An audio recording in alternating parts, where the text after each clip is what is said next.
Okay, so figured I should make another one because, well, just things.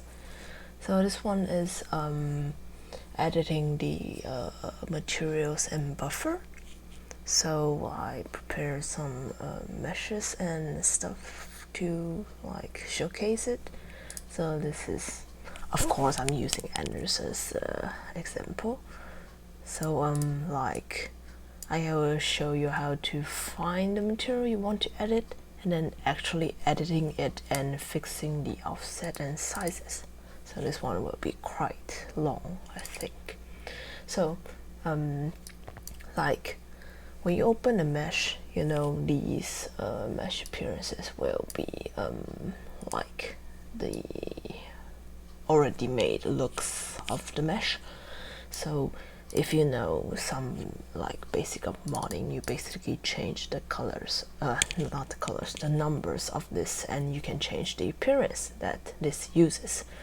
So appearance basically are in two parts. The game goes into the mesh with a CName, which is the name here, to find the appearance. So if you just change these four and keep the CName the same, then like the first one doesn't matter because it usually is default, but if you go to the second one it will be like different. Oh, it's the same. Okay, sometimes the default will be get the name from these, I think, or I could be wrong, but yes. So it will go into the mesh for the CName to find it. So that's why for some meshes, like for example, if you replace an equipment that has like the black appearance, for example, with another mesh that also has a black appearance, it will actually not use the first appearance, like the default one. So it will use the actual black one. So that's why, because if it doesn't find the appearance name in this list, it will go to the default, which is the first one, this one. Yes. Okay, so it will be like, usually you can find out usually the names are like correct and you can easily find out. Like for Anders, he uses like the gray eyes, so it's gradient gray, but sometimes you just have to try and error because the namings are not that great sometimes. Like black would be called gray or something like that. So yeah, so you find this and open it up. For this one it's the same as the CName, but for some the appearance name and the material name, I call these material names, are actually different, so you need to expand it and see inside. Yeah, so remember this, these are shared things. Basically, let's go over the basics. So these are submesh. You can see the submesh 0 and 2 to 3. So each submesh can have different materials applied to it. So for the eyes, it's the eyelash, the wetness, and the actual colors like the eyeballs and stuff. So yeah.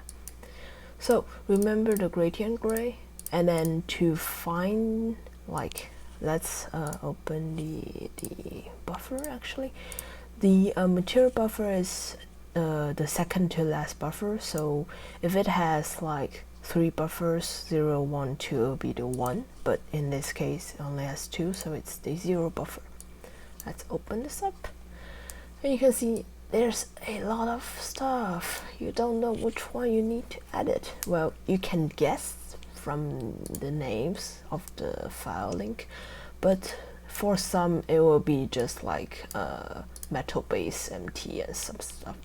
So you don't want to click all of it and just try to find it. It's tedious. So you need to go find it in the mesh. So remember this, and let's go to CMesh 0 to find it. It will be in the entry. This one lists all the materials in this mesh. So we find gradient gray, which is yeah, I'm totally prepared. Here it is. Okay, So it has a name and the index, which is which number of buffer it is, like not buffer, which number of material instance it is, and its local instance, which I don't actually know what it is. I think like 1 usually means true, but it's not local, so whatever. But you can find the which one it is by the index. So we know it is 42. So we go to this, go down to 42, and it is. It certainly is the gray eye gradient. Okay. So now that we know like each submesh is one like material, you can edit individual submeshes to use different materials. So like this is the actual eyeball material, like the circle eyeball. So if I want to edit it to I use the glow mesh hex from Johnson's Nexus glowing things material resource. So yeah, so so basically you can replace the material with almost anything you want if it's in the right format. Yeah, so you can see this is C material instance format, so you need to be in this. Sometimes the mesh doesn't have a material buffer, but the material is in the mesh itself, and that's quite a bit more complicated, and you cannot just simply copy it out or edit it. Yeah, so we will only be dealing with things in the buffer. Now, let's open this MI. MI stands for material instance. Yeah, you will see, oh, this is C material instance, just like this. So yeah, the MI files basically are just these files, but separated. So you can actually copy the content of this C material instance. I just call it CMI. That's easier. You can actually copy the CMI and just replace this whole thing with the content of itself and make it into an MI file. Yeah. So let's do something about this. I want to replace this with this MI. Before we start, you should make sure that you are in insert mode, because if you are in replace mode, it might exceed the constraint of this. Okay, so do keep in mind that I'm sure there's a way to use scripts, but I don't like to use scripts. Like I always do it with the hex itself. So if you want to follow my procedure, you can just do it. Oh my god, I cannot English today. You want to follow my process, you can do it today, like this. So just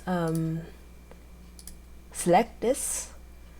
If you select only the header or the inside, it will only select part of it. So you need to make sure you are selecting the actual material instance, and then right click on the hex and delete. This will delete everything, leaving the only the top part. I mean, let me see. Yeah, you need to make sure. Why is it like that? Sometimes I don't know why. Let's see. Is it the template? Perhaps because the CR2WA are usually the start of the next material instance. So why is it like that? Let's run the modding. That's why I have the other thing installed. Why are you like this? That's fine. Let me see. It's 180.16. Let's see. Then this is part of why I like to do it in hex, even though it's a bit complicated, because it will make sure that you have everything that's supposed to be selected like this. Yeah. So yeah, this is the mark of the next one. So I like to treat it as like blocks of things. The CR2WA marks as the start of the block. So this is the self-contained, and then I just do delete. So make sure your cursor is at the start of the next block, and then you go to here and make sure you select this part, not this, because if you copy this, it will only copy the symmaterial instance name. Like I can try to do that. You just do Control C, and if you go back here, it will only copy this. So that's not what we want. We want this entire thing. So right click on the hex part and then do copy, and then go back, make sure you have this the start of the thing selected, and just paste it, and then you can 5 to refresh your view, and this should be good. Let's see, yeah, this should be good. Yeah, see, it selected the right part of the thing. Okay, now this is just a simple replacement, and if you don't do anything to the main mesh, it will crash your game because hex is very sensitive in its length. If you have messed with file names and lengths, you should know that you cannot do like longer in the file path unless you do scripts and adding it. Yeah, so to do that, we have to edit this, we have to fix it. And the annoying thing is I really treat hex like building blocks, kind of like Legos. So it will have like, it will be like a bunch of the CMIs are just Lego pieces.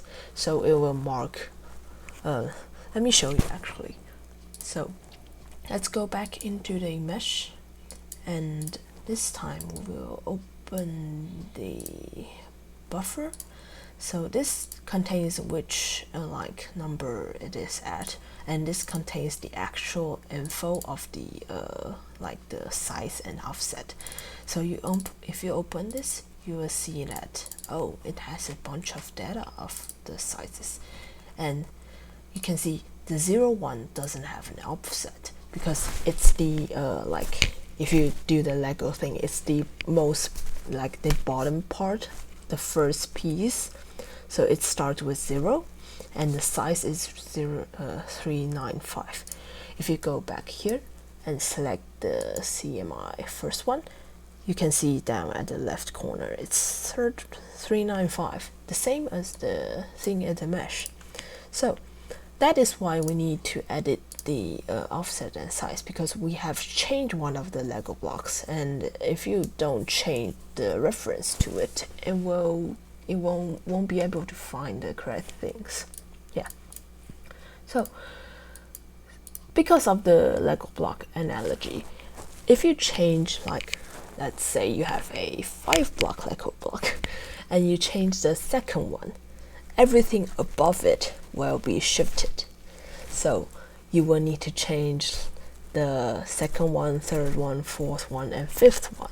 So that's kind of annoying, but for this one, it is just 3. There is a script to auto do it. It's this one here. The names, it's not that obvious, but it is the insert material buffer. So it should come with the template you installed, and if you don't have it, you have to actually install the scripts yourself. So do few install scripts and add it, and then just go to the scripts and add it yourself. And I would recommend setting a shortcut for it, just so it's easier. I set shortcut. This is useful if you do hair colors, and this is not that all useful, at least for me. But like erase and paste are 2 that is very important, and copy. Paste, erase, and copy are 3 that I would absolutely recommend you set a shortcut for. But the material buffer, I set it to Shift I. So okay, so I will show the fixing manually first. So let's do this. Let's go to 42, right? Okay, so this is the 42 gradient gray. As you can see, the size was 1812, and it's now, you can see on the bottom, or there's another way you can score this, and there's a size here and start in position, but it's not that useful. If this is in hex view, like C3Z or something like that, right click and go show column display in format and do decimal, and you can change it to this. Okay, now the 42 should be the size is, as you can see, 1476, and the range is from 48642. So this is the offset that it starts, and this is the where it ends, and this is the size. So 1476. We can do it manually, 1476. But if we do this, we will have to fix these two as well because it's behind it. But if we run the scripts, you can, I don't know if you need to click inside of this, but I just try to do it safely like this. So run the script. It will ask what number is your material that you edited or entered, because you can also insert new things in it. For us, it's 42, so just type 42. And then for our, oh, what is the size? Jesus. Let's cancel first. Remember the size. 1476. Okay. Run again. 42 and 1476. It adds a size. Run it and you should see, oh, it's changed. Like it changed this size and then the offset behind it. That's automatically. But it only changes for the one you edited. So if you edited like 32, 36, and 39, you will have to run for 3 times. For 32 first because it edits everything behind it, and then 36 and 39. Yeah. Okay. Now, this is all done. That's all. That's editing materials. Okay. Maybe that's not what you might need, because the MIs are sometimes not what you have. Sometimes you may have mesh buffers. Like for example, if you need to export over another mesh because you want to give it physics, or if you need to export over another mesh because it has the rig you want and stuff like that, and rig transfer sometimes doesn't work. For example, I did some classes doesn't have rig itself, so you actually need to export over a class that has rig to get the rig. But you need to fix the material, like the textures in hex. I didn't know how to do it before, so I just edited the HTML setup files here, which is fortunately enough. But this is way faster and way flexible if you know what to do. So it's basically the same, but we can try it here. Let's open not this one, this one here. Let's say if we want to just copy over this one, for example, to replace that one. It's the same thing as the MI. You just copy this like so, make sure it is selected for the right one, like the top one. Is this selected? Yeah, that's why you need to do it in the hex view to make sure the template didn't select the wrong things. So yeah, copy this and then select the 42 and make sure it is deleted correctly, and then paste it. Okay, it's now here, and then you can go here and do the same thing you did of fixing the textures. It's the same, yeah. And what if you want to make a new MI, because out of like these materials, because sometimes the mesh select like accepts an MI as an input, not a actual files and inputs and stuff. You just do the same thing. It's really simple. Just copy the correct things, make sure it is select everything, right click, copy, and you delete everything from here, make sure it's empty, and then you just paste it, and you got a new MI. Look, it's the blue eye gradient light, and it has all the input you want, so you can just save the file and then custom path it and reference it in the mesh or the buffer itself. That's about it. So the material editing isn't actually that hard. Of course, you can also just do textures, like replacing these if these fit your needs, but I think this is a bit more flexible. Of course, there's prone to crashing, but it's modding. Just go with the flow and figure things out. Okay, that's about it.